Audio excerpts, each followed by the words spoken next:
In the heat of nerdy excitement, four boys face off in an epic battle against a monster named the Demogorgon. But before things go completely south, Mike's mom bursts onto the scene with the subtlety of a final boss and shuts the whole game down. Each kid grabs his bike and heads home, but poor Will isn't so lucky. On a dark stretch of road, something sinister appears, something no D&D manual could prepare him for. He runs, ditches his bike like it's nothing, and hides in the shed behind his house, where he's swallowed by a flash of light, and just like that, poof, he's gone. The next morning, Joyce, his mom, knows something's off. She calls everyone, but no one's seen Will. Enter Police Chief Hopper, who doesn't seem all that concerned. To him, it's just another runaway kid. Little does he know the kind of trouble that's about to unfold. At school, Mike, Dustin, and Lucas quickly realize Will's disappearance is no joke. Meanwhile, in a lab straight out of a James Bond villain's hideout, scientists in hazmat suits stare down a wall of flesh that looks like it came from a radioactive nightmare. Not far from there, a girl with a shaved head and a hospital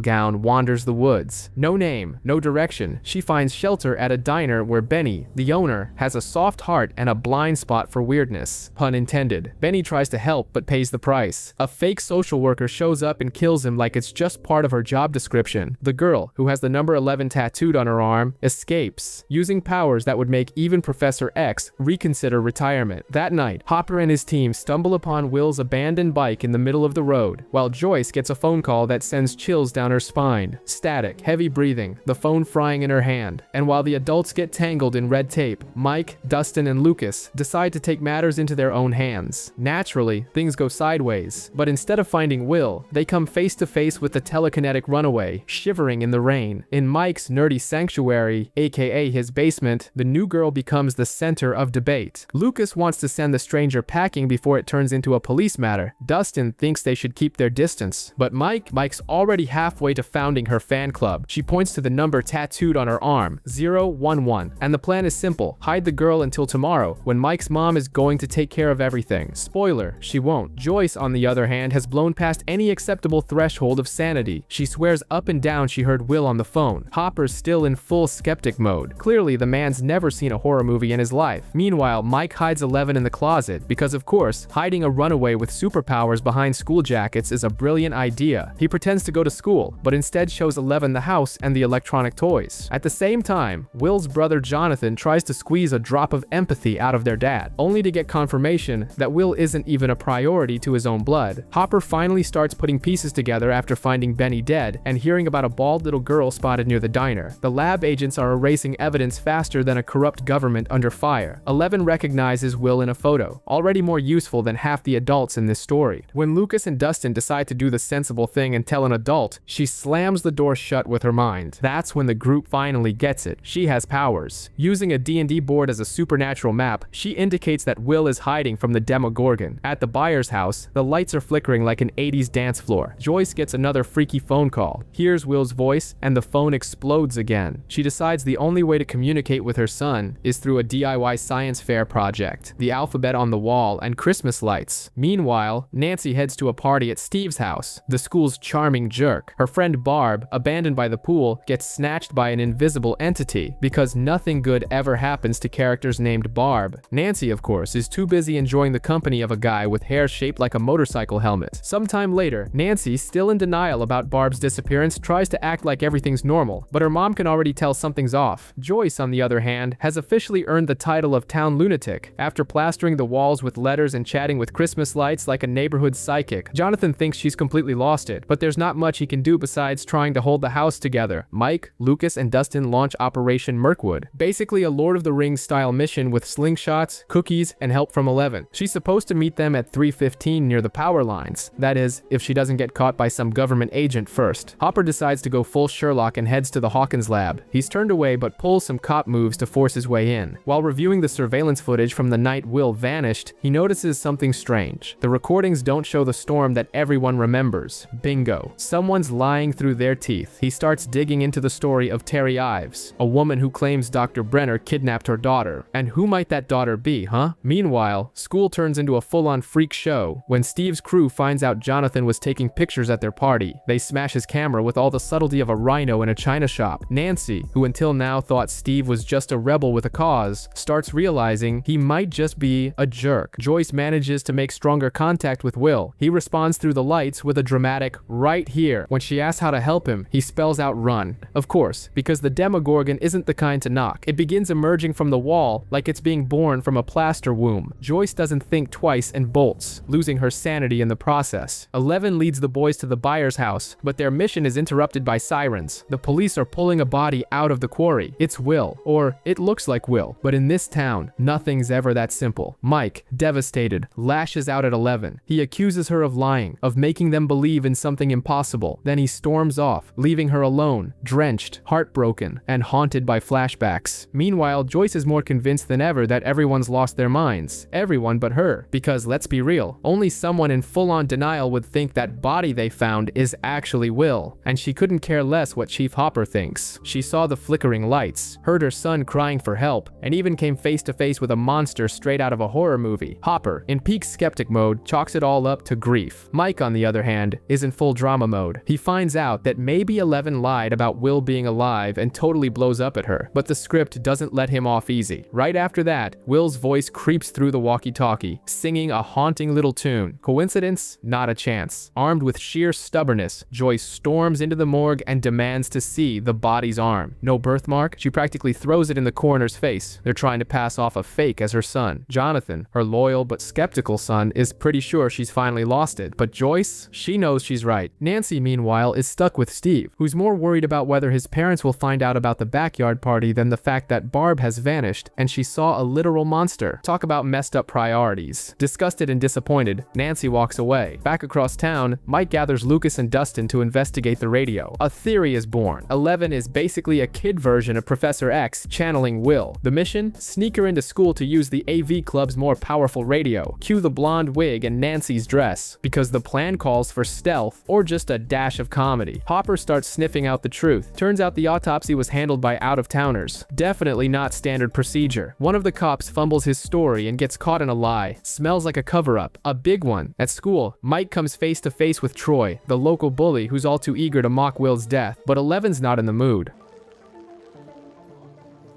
Dude, Troy peed himself. Holy shit. Meanwhile, Nancy and Jonathan bond over shared supernatural trauma. The photo she took shows something creepy lurking in the background. Their descriptions match. The monster she saw is the same one his mom did. In the dark room, 11 taps into Will again. The vision is pure nightmare. He's trapped in a cold, dark, desolate place, screaming for his mom. Joyce tries to save her son, but it's too late. He's already gone. 11 collapses, nose bleeding. Jonathan develops the photo of the creature. It's getting clearer, and just when things couldn't get any weirder, Hopper heads back to the morgue, grabs a scalpel, and slices open Will's body. What's inside? Stuffing. Joyce was right all along, but Hopper doesn't waste any time. He storms into the Hawkins lab. Naturally, he's captured and drugged, because of course the facility that experiments on superpowered kids isn't going to let a nosy sheriff walk out alive. He wakes up at home, high as a kite and paranoid, finds a hidden microphone and realizes he's being watched. Meanwhile, the boys are trying to figure out where the hell Will is. The answer? He's trapped in the so-called Veil of Shadows, a kind of upside-down world straight out of D&D. Mr. Clark, ever the patient science teacher, explains how one might open a portal between dimensions. Spoiler, it involves tearing the fabric of space-time. No big deal. Will's funeral takes place, a truly morbid piece of theater. Joyce is still the neighborhood crazy lady, and to make things worse, her ex-husband Lonnie shows up full of empty promises and fake sympathy. But Joyce sees through him fast. He's after the quarry money. She politely tells him to get lost. Jonathan and Nancy, now a full-fledged monster-hunting duo, decide to learn how to shoot. The vibe is pure indie film, guns and family trauma. Dustin has his own epiphany. He realizes the compasses aren't pointing north anymore. Why? The magnetic field is being disrupted by a dimensional portal. It's like physics meets cosmic horror. They follow the compasses until they realize they're going in circles. Lucas figures it out. 11 is sabotaging the mission. The argument turns into a fight. At the height of her emotional breakdown, 11 hurls Lucas across the clearing with her powers. He passes out. When he comes to, he runs. 11 vanishes too. Hopper goes to Joyce and drops the bomb. Will's body is a fake. Now he believes her. In the woods, Nancy and Jonathan find a wounded deer. A sweet moment until it's yanked away by some invisible force. Nancy follows the trail and ends up stepping through a slimy portal inside a tree. The hole snaps shut. Jonathan screams for her, but no one's going to save him now. Nancy reappears filthy and panicked. Jonathan's there relieved relieved. They've just escaped what can only be described as a slimy version of hell. Hopper and Joyce follow the conspiracy trail. They visit Terry Ives, a woman in a catatonic state who, according to her sister, was a test subject in the MK Ultra experiments. Drugged and pregnant, her baby was stolen. The child's name? Jane. And guess who Jane is? Nancy and Jonathan come to a chilling realization. The monster hunts like a predator. Blood is its lure. Time to set some traps. Meanwhile, Mike and Dustin are out looking for Lucas, trying to patch the group back together. Dustin, always the voice of reason, reminds them of rule number 1. Friends don't lie. Lucas agrees to rejoin, but under one condition. Finding the gate takes priority, not 11. Lost, starving, and alone, 11 shoplifts some waffles from a convenience store. Still determined to hunt the creature, Nancy and Jonathan are caught off guard by Steve's goons. A nasty fight breaks out, and Jonathan ends up in jail. Mike and Dustin fall into a trap set by school bullies. Mike is forced to jump off a cliff, but 11 shows up and stops his fall mid-air. Then, with a look, she snaps one bully's arm. Big budget moment. With tears in her eyes, 11 confesses that she opened the gate. She blames herself for it, and Mike holds her in his arms. But in the distance, the lab agents are closing in. Everything seemed to finally be falling into place, until Lucas burst in like a zombie apocalypse warning. He'd found the gate, but now he was being hunted by lab agents. There wasn't even time to think. The men in black showed up like IRS auditors. The boys barely had time to process the message before they had to bolt. On bikes, of course, because nothing screams 80s like fleeing the CIA on 2 wheels. Down an alley where even the wind seemed cornered, 11 decided she'd seen too many movies to accept that ending. She unleashed a full-on Jedi power move and hurled a van. Yes, a van, using nothing but her mind. The boys were somewhere between awe and total shock. Lucas, who'd been in a bit of a tiff with her, took the moment to apologize. Just like that, the Fantastic Friendship 4 was back. Over at the police station, Jonathan was cuffed like a CSI extra. Joyce nearly had a heart attack until Hopper explained the kid had punched a cop. Meanwhile, the agents did what they do best: pressure Mike's parents with the classic "your son's in danger" soap opera drama routine. The latest hideout? A junkyard, because nothing says maximum security like towers of rusty scrap metal. They watched the lab from afar and concluded this place was more military than Area 51. Hopper, meanwhile, was piecing the puzzle together like he was playing Clue. After grilling the bullies Mike had faced, he finally connected the dots. 11 was with the boys. Meanwhile, Steve, who had every chance to keep being a jerk, decided he didn't want to be just another sheep in the herd. He ditched his toxic friends and, surprise surprise, chose to support Nancy. Hopper found Nancy and demanded answers. She didn't know where Mike was, but she had a wild card, a walkie-talkie. Nancy called out for Mike, but the boys suspected a trap. That is, until Hopper got on the frequency, promised protection, and Mike, reluctantly, responded. And so, worlds collided. Adults on one side, kids on the other. It was the ultimate intergenerational meetup. They laid everything out. The upside down, the monster, the lab, the whole freaky package. 11, exhausted, said she could find Will if she had a bath. Not a spa bath, a sensory deprivation tank. Dustin, the logistics MVP, rang up his favorite nerdy teacher and scored the how-to guide. The gang broke into the school to steal salt, buckets, and a bit of hope. During the setup, Nancy and Jonathan made a pact of trust, while Joyce tried to give 11 a little affection, the kind she'd only read about. Inside the makeshift tank, 11 went full Matrix mode and entered the psychic void. First, she found Barb, dead and discarded like a high-end extra. Then she located Will, hiding in the hellish version of Castle Byers. With 11's help, Joyce reached her son and promised an immediate rescue. And so, the dual plan was born. Hopper and Joyce would head to the lab to face hell head-on, while Nancy, Jonathan, and now Steve decided that if they couldn't stop the apocalypse, they'd at least go monster hunting. In full Home Alone mode at the Byers house, the first group broke into the lab, but were intercepted by agents before they could take a step. And the chaos, of course, was just getting started. In the lab, Dr. Brenner tries to play therapist with Joyce, but Hopper storms in like an angry dad at a PTA meeting. No time for small talk. He drops the full dossier. He knows about the experiments, the kidnapped kids, and that Will isn't exactly on summer vacation. The threat is clear. Either you cooperate, or this goes straight to the evening news. With that, the sheriff and Joyce gain access to the gate. Wearing hazmat suits that look like budget astronaut cosplay, they dive into the Upside Down, a place as welcoming as a haunted house covered in mold and tentacles. While they brave this nightmare landscape, Nancy, Jonathan, and Steve set up a homemade trap. Everything's going according to plan, until Steve, the newly reformed nice guy, shows up mid-mission to apologize. The lights flicker, and just like that, the monster arrives. What follows is chaos. screaming, running, and a whole lot of improvisation. Back at school, Mike and 11 share a sweet moment, a dance invitation, an almost kiss, that heartwarming tension. But of course, it can't last. Lab agents break in, and Brenner plays his part, calling 11 back like she's a lost dog. But spilled blood attracts the real threat, the Demogorgon. The creature appears and turns the lab team into ground beef. Brenner is attacked. 11 sees her friends in danger. With a scream of pure rage and power, she disintegrates the monster and vanishes with it. The light fades, and the girl who became family to them all is simply gone. In the Upside Down, Hopper and Joyce find Will, unconscious, with a tentacle down his throat. Disgusting. Operation Save the Kid kicks off. CPR, panic, and pounding hearts. After seconds that feel like an eternity, Will wakes up. 1 month later, Hawkins pretends everything's fine. The gang wraps up their D&D campaign. Nancy gives Jonathan a camera, and Hopper leaves Eggos in a box in the woods. A sign, a ritual, maybe a silent apology. But the truth comes knocking. In the buyer's bathroom, Will coughs, spits out an alien slug into the sink, and for a moment, sees the world twist into the Upside Down. He brushes it off, returns to the table, and pretends nothing happened. But we know nothing's normal, and the terror, though unseen, is still out there, watching. Hawkins seems to be back to normal, or at least as normal as it gets in a town where kids disappear, monsters crawl out of alternate dimensions, and the government just can't stop meddling. A year after the chaos, the boys return to their holy temple of arcade junkies, only to discover their high scores have been crushed by someone called Mad Max, a mysterious name and a public humiliation, the perfect combo to spark Mike, Lucas, and Dustin's latest obsession. And guess what? The legend is a girl, Maxine, but you'd better call her Max if you want to keep your teeth. Meanwhile, Will Byers is still holding the title of Hawkins' unluckiest kid. His visions of the Upside Down have leveled up. Now he's seeing a towering shadow monster made of pure darkness, trying to consume the world. The kind of thing a good psychologist might call post-traumatic stress. Enter Dr. Owens, the new bigwig at Hawkins' lab, who tries to force-feed that explanation to Joyce. Spoiler alert, no one's buying it. Chief Hopper is still on his mission to keep the town in check, which now includes dealing with rotting pumpkins. Sounds like a joke, but local farmers are at war because their crops are turning into pumpkin soup overnight. And right in the middle of this rural reality show enters Murray Bauman, the resident conspiracy theorist, with a new gem. A Russian spy might be behind Barb's disappearance. Hopper laughs. Nancy and Steve are pretending everything's fine, but Barb's ghost is still in the closet, and her parents are selling their house to fund a crackpot detective. Nancy has a moral breakdown, and poor Mike still tries every day to reach 11 on the radio, even though she's gone. Except she's not. At the end of the night, Hopper doesn't go home. He heads to a cabin deep in the woods. Who's there? 11, alive and well. Dinner on the table, and yeah, a little pent-up anger too. It's Halloween in Hawkins, the one day of the year when kids in bizarre costumes don't raise eyebrows. 11 even tries to step outside, covered in a bedsheet like a ghost, but Hopper shuts it down hard. Staying hidden is more important than candy. As a consolation, he promises to come back early with a stash of sweets and a movie, the classic compromise. Spoiler, he's going to be late. Again. At the buyer's house, Joyce discovers yet another apocalyptic doodle from Will. A massive monster looming in the sky, like it's about to swallow the whole town. Things are escalating fast. At school, the Ghostbusters show up. Literally, Mike, Lucas, Will, and Dustin go all out in costume, only to realize no one else got the memo. The embarrassment hits full force when Lucas and Dustin try to impress Max with the subtlety of two rampaging hippos. Meanwhile, Nancy, drowning in guilt and vodka, has an emotional blow-up at the party. She calls her relationship with Steve a lie and makes Barb a martyr. Steve storms off. Jonathan plays Uber and drives Nancy home. Back at Dustin's place, he hears a strange noise coming from the trash, and in Mike's room, the loneliness cuts deep. He tries once more to reach 11. This time, a voice answers, faint but real. On the other side of the radio, 11 is trying to reach him too, and for one fleeting moment they connect, just enough to emotionally wreck anyone with a heartbeat. Dustin's acting strange, and it's not just the scare from last night. He's hiding a weird creature in his room, one he affectionately calls Dart. It looks like a mutant tadpole and feeds exclusively on chocolate. Meanwhile, tension hits a boiling point in the forest cabin. 11 explodes in frustration. 326 days locked away. Nearly a year of forced isolation. Hopper, her well-meaning jailer, enforces 3 basic rules. Curtains always closed, door always locked, and absolutely no going out. Joyce, still clinging to a shred of normalcy, lets Bob, her hopelessly square boyfriend, take Will to school. Bob, ever enthusiastic, shares his magical formula for dealing with fear. Just tell it to go away. Golden advice. Or maybe not. Nancy and Steve finally hit a breaking point. He tries to patch things up, but she's already crossed into the guilt zone. She teams up with Jonathan to to take down the Hawkins lab for good. At the AV Club, Dart is introduced as the new mascot of madness, but the thing's allergic to light, terrified of heat, and screams like something out of a nightmare, so intense it paralyzes Will. Mike, the group's brain, connects the dots. Dart came from the upside down, and Will, he's not having flashbacks. He's seeing it all in real time, like a front row seat to the apocalypse. That theory proves horrifyingly accurate. Dart opens its mouth and reveals its true demogorgonic nature. Chaos erupts at school. Then, in a moment of insane bravery, Will decides to confront the shadow monster, taking Bob's advice to heart. He screams at it, tells it to go away. But monsters don't do metaphors. It lunges, engulfs Will in a black mist, and plunges a tendril down his throat. The town might still look normal, but Hawkins is on the edge of a full-blown nightmare. Will is out on the school field when reality suddenly glitches hard. He freezes, completely out of it, like a Windows system crash. His friends find him catatonic, and back home, he finally spills everything to Joyce. That shadow monster didn't just chase him, it caught him. Now it's inside him, hitching a ride in his body and mind. Will's become host to an interdimensional parasite that brings with it an icy, unshakable chill. Joyce, the queen of panicked moms, swears she'll fix this even if it means breaking into the upside down herself. Meanwhile, at the cabin, Hopper and Eleven are deep into their own telenovela. He finds out she snuck out, breaking their confinement agreement, and of course, he loses it. She fires back, accusing him of being just like Brenner, a jailer. The comparison hits like a gut punch. The fight escalates, ending in shattered windows courtesy of a telekinetic rage attack. Next morning, Will wakes up, off. He's pale, cold, and begging for an ice bath. And no, it's not a fever or some drama. It's the intruder. He likes it cold. Cue Joyce spiraling into full-on panic mode. At school, Mike starts putting two and two together. Will is being haunted by a shadow creature from the upside down. And Dart, that weird pet Dustin brought home, yeah, he's starting to look like part of the problem. The gang's mission: track down the baby Demogorgon and figure out how it fits into the chaos. Elsewhere, Nancy and Jonathan come up with a bold plan to expose the truth, but end up abducted by Hawkins' lab. Inside, the new director, Dr. Owens, tries to play nice. We messed up, but we had our reasons. He even gives them a peek at the rotten core of it all, a pulsing portal in the lab's basement, thumping harder than a 90s rave. The warning is clear: speak out and things go global real fast. But Nancy and Jonathan leave with more fire and ammo to take the whole system down. Back home, Will goes full apocalypse artist, sketching non-stop, drawing after drawing until Joyce and Hopper piece them together on the floor and a map of underground interdimensional tunnels. Definitely not just abstract art. Meanwhile, Max confronts Lucas about being left out of the loop. But who crashes the conversation? Billy, the resident jerk, who threatens Lucas just because he can. Back at the cabin, Eleven sweeps up the debris, literally, and uncovers Hopper's secret files. With her powers, she connects with Terry Ives, her mother, stuck in a mental loop, mumbling the same words like a broken record. As night falls, Dustin heads home ready to have a talk with Dart, but what he finds is pure horror: blood, a shattered terrarium, and a half-eaten cat. Dart isn't the cute little critter he once was. He's grown, and now he growls back. Will reveals that his connection to the shadow monster has basically become an unlimited data plan. He feels, sees, and vibes with the enemy 24/7. Mike, the junior strategist, spots an opportunity: use Will as a spy inside the villain's mind, because nothing could possibly go wrong when you're brain sharing with an interdimensional parasite, right? In a more familiar alternate dimension, Eleven finds Terry Ives, the zombified version of motherhood. She dives into her mom's memories and uncovers state-sanctioned torture, complete with abduction,